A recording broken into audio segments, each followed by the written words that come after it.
李恩赫是 Sweet Home 前传主角在网络上认识的 Mudgy， 但最后却失去了人类的感情。而最初的怪物被称作神的带领人，更是为了拯救人类受伤的灵魂才诞生的。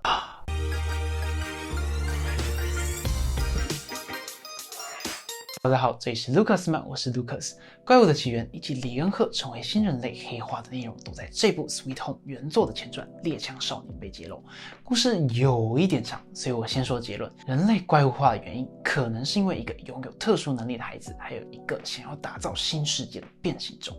你一定想说我在公安小，所以建议接下来耐心把故事看完。OK， 我们马上来看《猎枪少年》这部漫画故事，讲述一位被霸凌的少年龟汉在一次学校异地训练中遭遇了怪物以及如同神一般的孩子，最后获得了特殊的力量存活下来的故事。没错，所有故事都只发生在一个晚上，在这个夜晚过去后，全世界却因为他爆发了怪物化事件。故事一开头就聚焦在龟汉被霸凌的悲惨校园生活，他恨透了全世界。他觉得所有人都是旁观者，就连班导跟青梅竹马都不愿意伸出援手，所以他恨不得杀了所有人。而他对这个假装乖乖牌的霸凌男更是恨之入骨。他唯一的依靠就是网络上认识的好友李恩赫，他们很常约出来见面，打打射击游戏，或是就去李恩赫家待着。这一天，学校带学生们来进行异地训练，霸凌男和他身边的大喽啰竟然打算比龟汉吃蚊香，但龟汉这天终于再也忍不下去，他出声反抗，眼看霸凌男秒发火，龟汉立马往一旁的树林里逃去，霸凌男气噗噗紧追在后，但龟汉却不慎跌落超高的悬崖。不过不知为何，他却毫发无伤。他醒来后发现自己躺在翻覆的一名名叫海狸搬家公司的货车旁，还在这捡到了一把枪和30发子弹。而霸凌男跟丢后便往回走，却迷了路。龟汉则带着委屈和愤怒，拿着枪往体育馆走回去，准备向霸凌男还有学校这群旁观者复仇。这天晚上，在体育馆举办着学生们的才艺表演，接着要在舞台上演出的人是带头欺负男主角青梅竹马正义女的霸凌女。他走上台后，突然张开双臂向大家说道：“现在开始，我们要摄取你们的脑。” What the fuck？ 什么状况？原来这时怪物们已经将学生们团团包围，所有异地训练的助教竟然都是怪物。而霸凌女在上台之前就已经被怪物们杀害。这个顶着霸凌女皮囊的其实是怪物变形种碧丝。所谓的变形种可以在摄取人的大脑后变成那个人的样子，并且拥有对方的记忆和情绪。回到才艺表演现场，学生们还天真的以为是什么特别演出，直到亲眼看见有学生的身体被刺穿，体育老师被怪物打烂后，才马上掀起了全场的恐慌。老师和学生们四处逃窜，幸亏这时龟汉带着猎枪来到。虽然他原本是要去杀掉大家的，但他看见现场混乱的状况，而且自己的性命也受到了威胁，因此他挺身向怪物对抗。而他的弹药意外的似乎对变形种有强大的杀伤力，只要一被击中就会使该部位细胞坏死爆炸。于是变形种的老大万见状便下令叫他的手下们撤退。现场存活下来的大伙们包括秃头男老师、班导、外国人老师、龟汉，还有女主正义女以及质地男，他们一同在办公室商量对策。正义女决定和龟汉以及外国人老师一起回去体育馆拿死去的体育老师的车钥匙，好让一行人能够搭车逃走。而在变形种的据点这里，他们在逃去据点后，发现手机通讯跟网络不知为何全都不同，而且通话还会发出哔哔声。没错，就跟在 Sweet Home 中一样，这似乎暗示着欲望怪物就要出场了吗？顺便介绍一下这群变形种集团，他们是能够正常说话的，而且全部人都是使用触手来攻击，说明着这些怪物跟 Sweet Home 中的欲望怪物是不太一样的。回到龟汉这里，就在他们顺利拿到车钥匙，正准备开车离开时，却遇到了派来拿走他们的手机，顺便调查讯号问题的碧丝。而龟汉打开车门，对他扣下扳机。没想到碧丝就算被击中，还是触手遍布四周，直接把他们的车子弄翻。这时碧丝发现一旁的建筑窗户内就是其他幸存的老师和学生们，便把目标转向了他们。龟汉从车上跑下来后，迅速来到办公室门口，准备救下大家。但碧丝看见他，却说了：“我从这副身体的记忆中发现，现在这些人不都在你被欺负时对你冷眼旁观吗？他们都没救你了，你为何要救他们呢？”碧丝还提议自己可以协助龟汉离开这里。就在龟汉感到动摇时，正义女突然出现，告诉他她怎么会觉得怪物的话能信呢？因此龟汉才正式和碧丝打了起来，他们相互缠斗着。这一女灵机一动，想到能用龟汉的特殊子弹放在箭矢前，制作能够对付碧丝的弓箭接着他们引诱碧丝来到弓箭场，这一女便跟龟汉合力将她消灭。接着龟汉和正义女开始了睽违已久的谈话。其实龟汉呢一直埋怨着正义女，因为他明明小时候一直都充满着正义，但龟汉不明白为什么他从来没有对自己伸出援手。于是正义女才道出自己因为曾经叫霸凌男不要再动龟汉，导致自己也被霸凌女霸凌的事。龟汉知道这件事之后，才知道这一切根本不是正义女的错啊，他知道根本是自己总有一天得要主动抵抗才对。在这之后，他们俩才解开了彼此的心结。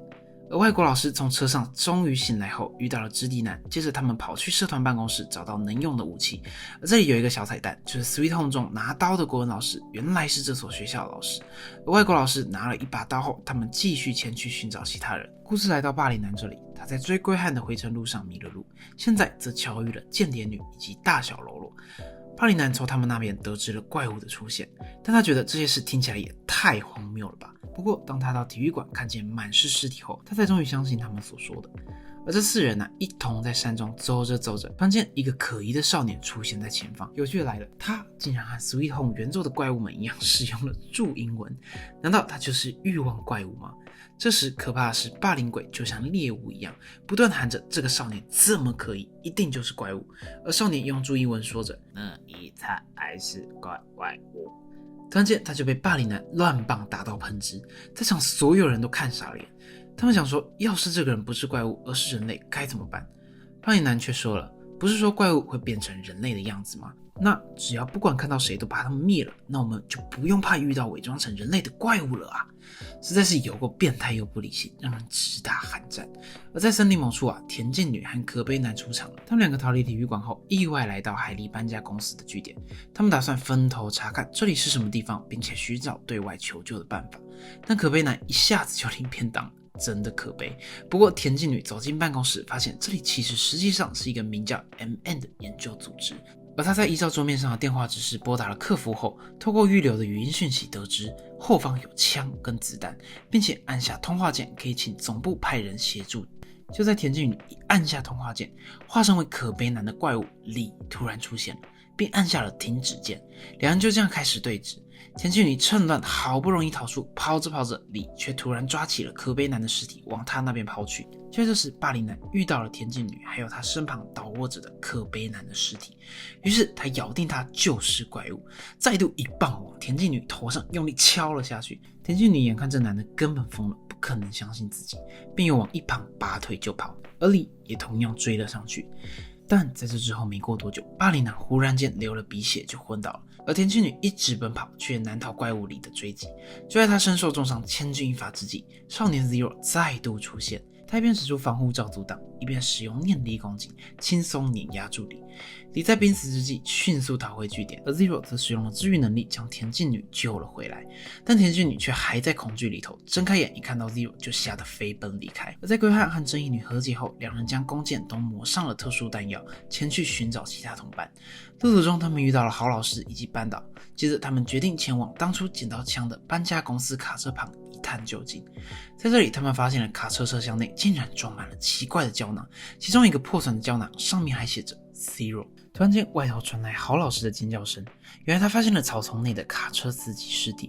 他们在他的手机中发现了2则录音，一则是他要将怪物 Zero 从 A 区移到 C 区的工作记录，还说到了怪物 Zero 外表看似平凡的少年，但却传闻他是神的代理人。而另一则录音则是一个警告，他说 C 区的突变种早已失去控制，自己在逃亡之际不慎让 Zero 逃走，但由于 Zero 的能力十分危险，所以看见 Zero 请即刻射杀。此外还说到录音的原因是因为 Zero 拥有能够干扰电波的能力，所以自己无法通话，只能录音。而听到这些资讯后，龟汉他们赶紧继续前去寻找其他人。同时另一边的外国人老师和直敌男放了烟，期待能够顺利向外界释出求救讯号。不过看见烟后的突变种马上开始应对，不然叫 Four 去把山里的人类都杀掉，也叫了 Seven 去扑杀烟的源头。而龟汉一行人走着走着，没想到这么快 Four 就这样迎面追来。同时小胖跟秃头老师、直敌男还有外国老师也都来到了这里。但最吓的是，秃头老师竟然抢走龟汉和他的枪，然后马上耍雷送头，没贡献还浪费了他的子弹。随后大家齐力对抗 Four，但过程中郝老师却因为要保护龟汉牺牲了自己。此时班导感到非常不解，为什么他要这么做？郝老师便回答道，可能因为我是一位老师吧，自此这件事情慢慢在班导心中发酵。龟汉看见郝老师因为自己而死，一心只想着复仇，所以他也马上跟了上去。而外国人老师跟直体男还有正义女则跟在后头。没想到福尔在森林深处遇到了 Zero， 他打算帮你报仇，将 Zero 歼灭。Zero 却是冷冷地说着：“你们什么都没有。”什么是什么都没有？这里的意思其实是说他们没有灵魂。而龟汉跑着跑着，在远处一看见福尔，立马将他射杀。在之后，他往前走进受伤的 Zero。他开始惊讶着，这里怎么会有小孩？突然间，他想起了当时卡车司机的录音，他在想，不会这个人就是录音中交代说要立即射杀 Zero 吧？但就在龟汉抱着 Zero 想要去寻找救援时，福尔突然用他残存的力气贯穿了龟汉的胸口，于是龟汉跟 Zero 就一同滚下山谷。回到巴黎南这里，间谍女在他昏倒期间向大小喽啰坦白自己是变形种，并威胁他们，叫他们别告诉巴黎南，否则就得死。为什么他不杀了巴黎南呢？其实都是因为间谍女发现巴黎南身体中有个东西正在苏醒，她想要等待它成熟后把它吸收掉。这时在山谷下的一个山洞里， Zero 和龟汉两个人待在那里。原来 Zero 自行在身后也将龟汉救了回来，但龟汉醒来后不太明白他为什么要救他。 Zero 责罪他说，因为你帮助了我。好像是龟汉还说，你舌头是只长了半截是不是？你说的话我都听不懂反正 Zero 没办法顺利沟通就对了。总之他们聊着聊着，龟汉发现他好像并不坏，就只是个拥有奇特力量的孩子而已。他们聊着聊着 Zero 就睡着了。龟汉另外也用绷带缠绕住 Zero 光着的脚，好让他能够好好走路。这时龟汉也感受到了，原来帮助别人心中会有种温暖的感觉。在 Zero 睡着时，龟汉发现手机讯号突然恢复，于是便赶紧报警，但警察也只觉得是恶作剧电话，毕竟怎么可能会有怪物出现。幸好龟汉联系了李恩赫，聪明的他再次报警时改口说这里出现了武装分子。然而殊不知他们做的这些都没有用，因为警方虽然派来了警察，但都被万解决掉了。突然间龟汉手机讯号断掉， Zero 就这样出现在他身后。龟汉才意识到 Zero 惊醒时会影响电波讯号啊！搞笑的是，龟汉真的把他当小孩，大声嚷嚷叫他赶快睡着，不然他就要把他打昏啊！真是蛮可爱又蛮搞笑的。但现在重点来了，接下来 Zero 为了和龟汉顺利沟通，透过接触他能够直接用心灵来交流，他便突然开口问了龟汉说，龟汉本来就这么可怜吗？人类本来就这么可怜吗？这是什么意思呢？原来 Zero 能够看见人们内心的创伤，而他认为自己就是为了拯救可怜的人类而发生的。他告诉龟汉说，如果他想要的话，他可以救他们。龟汉便问道，怎么救呢？ Zero 便用一副天真无邪的笑容说，把他们都杀了，我做得到。龟汉听到为之震撼，他才发觉自己大错特错，他根本不是一个平凡普通的孩子啊！但这时龟汉心想，如果是以前的他，他可能会希望 Zero 能杀掉所有人。但现在龟汉知道他并不是一个人了。他告诉 Zero 说，杀掉所有人不是他想要的啊！而就在这时 Seven 突然跑来， Seven 为了替福尔报仇火力全开，不过在他跟 Zero 对打时，他故意把山洞弄塌，此时龟汉却拉着 Zero 跑了出来，而 Zero 没反应过来，就这样被压在石头底下。 Seven 还是要龟汉多此一举，因为如果让 Zero 自己使用能力对抗的话，就不会有这种事发生了。龟汉一气之下就用猎枪把 Seven 打成重伤，而 Seven 眼看情况对他不利，他也趁机逃走。在这之后，正义女一行人赶来，但当正义女发现石头下少年就是录音中所说的 Zero 时，正义女认为一定要将他击杀。但此时 Zero 再生完毕后，将石头都搬了起来。他发觉到周遭的人的恶意，所以使用念力把在场的正义女、直敌男还有外国人老师都打到重伤。就在这时，龟汉大喊叫 Zero 不可以这样。 Zero 听到后尝试要去理解龟汉，接着他们就透过 Zero 的能力看见了彼此的内心世界还有过往。原来好几年前 Zero 大从一睁开眼就是现在这副模样，但他内心就像个新生儿。当他光着身子什么都不懂走在路上时，人们都投射了异样的眼光，直到一位善良的妇人为他盖上了衣服，他将他带回家当做自己的孩子照顾。但 Zero 往他的内心一看，他发现这个人的心中满是黑色的污点，这是他第一次看到灵魂生病的人类。夫人虽然很照顾 Zero， 但这个陌生的孩子却引起她长期家暴的丈夫的不满，所以总是引来她一阵殴打。Zero 清楚知道这两个人的内心都生病，所以他想要拯救他们。然而当他杀了家暴男后，却引来妇人一阵哀嚎跟愤怒， Zero 十分不解地逃了出来。在之后他在人类世界体验到了各种暴行跟稀奇古怪的事情，但他的心得却只是，为什么这么多人的灵魂都生病了呢？人类怎么这么可怜呢？ Zero 开始认为自己的发生一定就是为了拯救这些人吧，因为自己有能力可以让他们幸福死去啊。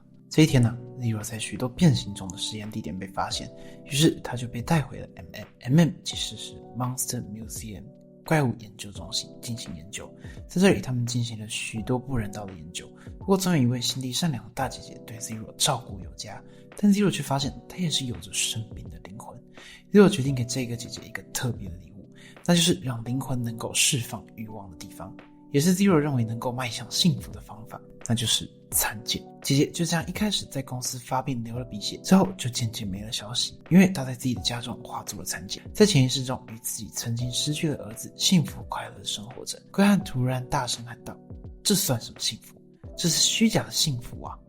每个人都会生病，但是如果生病了，比起寻找虚假的幸福，带着病生活下去才是对的，不是吗？接着龟汉说道，自己被欺负时曾经想寻死，但他始终无法下定决心，因为他的内心深处告诉他，比起死，他更想揍霸凌男一顿啊！所以在那之前，自己可不能死啊。Zero 看似明白了些什么，而龟汉说着，每个人的心都有可能生病，但是这并不代表那个人的人生毫无意义。就算生病了，一定也有想做的事。为了不再生病，总有一天会站起来。龟汉告诉 Zero， 他不需要强行给人们虚假幸福啊，人类会自寻幸福的。当然，并不是每个人都会成功，所以幸福才会更有价值啊。Zero 终于理解了龟汉的意思，所以他也答应龟汉的请求，把他的朋友们都治愈了。但 Zero 开始不明白自己又是为什么发生的。难道自己不是为了让受伤的灵魂获得幸福才发生的吗？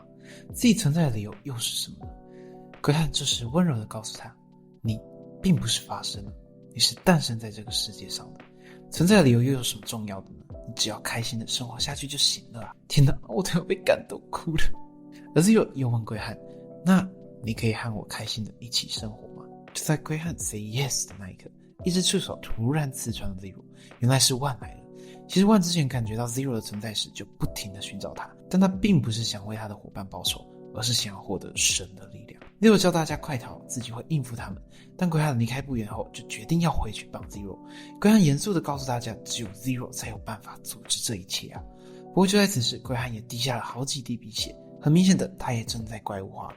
接着他们合力把万击退，但万也不是省油的灯，他带着破败的身体跑去寻找能够恢复力量的养分。而战斗一结束，大家开始陆续跟 Zero 道歉，说他们误会了他。这一女也递上外套，包住 Zero 刚再生的光溜溜的新身体。然而就在此时的远方，众人最大的敌人终于来到。接到田径女报案电话的 高层派来了自己的军队来镇压怪物，并且下令把这里的人类都灭口。于是军队杀了刚灭完烟的 Seven， 也陆续除掉了几个幸存的学生。霸凌男这边其实也正爆发了不少冲突，间谍女把一直在雷的小喽啰踹出丛林，害他被军人射杀，而间谍女也暴露了自己的身份，要求大喽啰跟霸凌男对打。但霸凌男最讨厌别人命令他，所以他叫大喽啰逃跑，然后独自跟间谍女对抗。而此时霸凌男体内的力量也正在苏醒，万突然来到了这里，他一把吸收了间谍女，好让自己的伤能够复原。接着他把目标转向霸凌男，因为万也想获得那他们所没有的东西，人类的灵魂以及灵魂中的力量欲望。而龟汉一行人其实来到一处山洞休息，在这里 Zero 揭露了关于茧的秘密。 Zero 告诉龟汉不会再有别人被他变成残茧，但他无法平息像是龟汉或霸凌男这种已经唤醒的灵魂，所以龟汉将会变得很特别。但如果被病态的灵魂蚕食，那龟汉就不会再是原本的自己了。这是什么意思呢？事实上正是因为生病灵魂有着黑暗的欲望，那种欲望会侵蚀本体，所以原本 Zero 是让黑暗的欲望在残茧中消退的，同时灵魂会在潜意识里获得幸福。但就在之前 Zero 听完龟汉那番话后，他就决定让受伤的灵魂有机会去变得特别，有机会去追求幸福，而不是直接变成茧来获得虚假的幸福了。简单来说，现在 Zero 让人们自己选择要成为茧，享受其中，或是成为拥有特别力量的人类。但如果被病态的灵魂蚕食，就只会成为失去自我的欲望怪物。不过话说回来，龟汉的灵魂又是什么时候被唤醒的？原来Zero 第一次见到龟汉，就是在他当初被霸凌男追着却跌落悬崖的时候。当时 Zero 一眼看出这是个受了伤的灵魂，所以便救了他。而正因为觉得他可怜，所以当时 Zero 才唤醒了他的灵魂，也就是欲望，好让他能够变得幸福。不过这篇原作中有一句比较难理解的内容， Zero 发现他再次见到龟汉时，他变得有一点不同。原来重要的不是有没有病态的灵魂，而是只要成为了一次怪物，就无法随心所欲断定他们的未来。这个地方比较难懂，我个人猜测其中的意思应该是不管是不是生病的灵魂，只要灵魂被唤醒，那么就会随着他们的欲望和意志力有着各自不同的未来，包含欲望怪物不同的形态，以及是否能够保有自我意识，还有是否能够保有人类情感，他们都会有着各种不同的可能性。而话说回来啊，在树林的另一处，被 Ford 袭击后失去了好老师的班导以及小胖待在原地好一阵子后，遇到了田径，于是他们决定再度去 MM 设施一探究竟。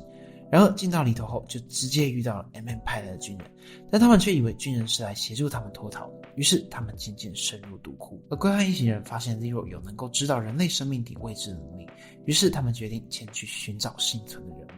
大家也在千钧一发之际拯救了老师、小胖以及田径女。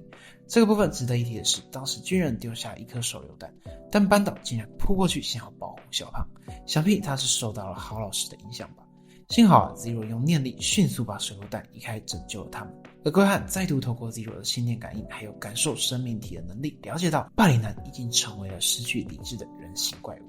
于是他跟 Zero 还有正义女三人一同去找他，因为龟汉和 Zero 都想揍他一拳。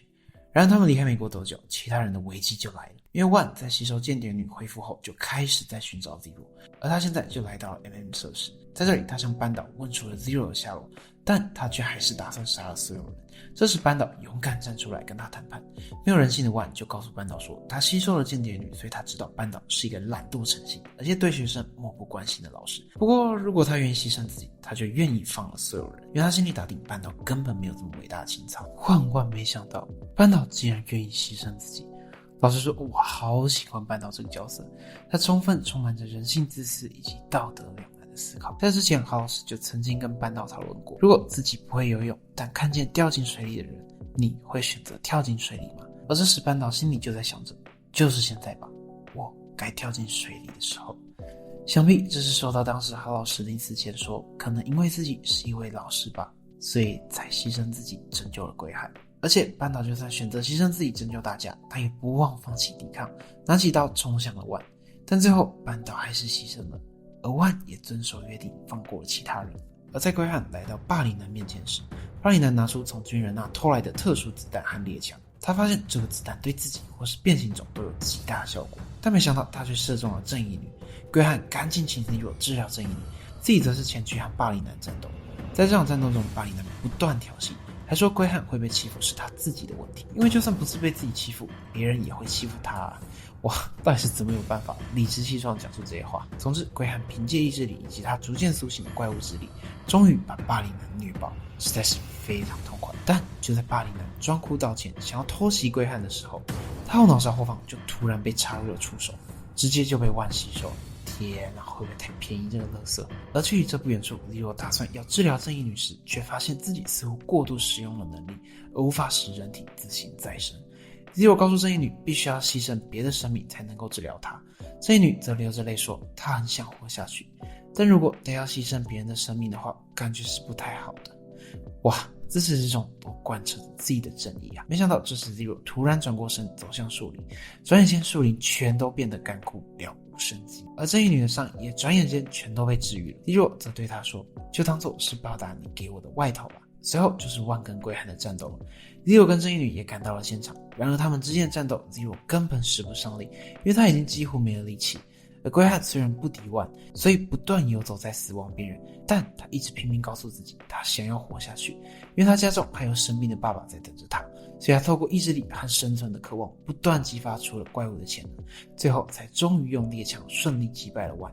然而他根本是打不死的小强，因为万突然又爬了起来，就到突然冲了出来给他补刀好几下。而就在打赢万之后，他们也没有时间感到开心，因为此时 MM 接着也来了。这时 Zero 叫龟汉赶快逃走， Zero 挥别说道，再见了我的朋友。